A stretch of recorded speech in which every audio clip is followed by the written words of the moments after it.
दादा भी चुप सकते हो ना हेलो चल एक हो गया ना अल्लाह खैर करेगा पहले जीत लेंगे इंशाल्लाह कल आज मैं जश्न मना के आऊँगा जल्दी शुरू हो गई वो चल दो मैं कितना लगा थ्री मुबारक तेरा दातू ना हाँ दत्तू भी हार गया परले पासे ਵੈਰੀ ਗੁੱਡ ਹੋ ਗਿਆ ਕਮਾਲ ਹੋ ਗਈ ਮਜ਼ਾ ਹੀ ਆ ਗਿਆ यूक्रेन ਦੇ ਨਾਲ ਅਸਲਾਮੁ ਅਲੈਕੁਮ चल तीन ਹਾਂਜੀ ਉਮਰ ਭਾਈ तीन हो गए ना ਹਾਂਜੀ ਉਮਰ ਭਾਈ ਜਿੱਤ ਗਏ ਨੇ ਅਲਹਮਦੁਲਿਲਾ ਮੈਂ ਨਾ ਨਮਾਜ਼ ਪੜ੍ਹਨ ਗਿਆ ਹਾਂ ਤਦ ਮੈਨੂੰ ਤੁਹਾਡਾ ਫੋਨ ਨਹੀਂ ਸੀ ਮਿਲ ਰਿਹਾ ਮੈਂ ਭਾਈ 1 ਸਕਿੰਟ ਸਿਰਫ ਆ ਗਈ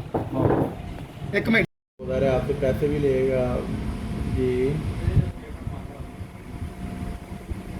ओके फॉर्म हर चीज़ ओके हो ना फिर तो हम भेज सकते हैं ना फिर तो मसला नहीं है मतलब वीज़े में टाइम अरे मोहम्मद ही वीज़े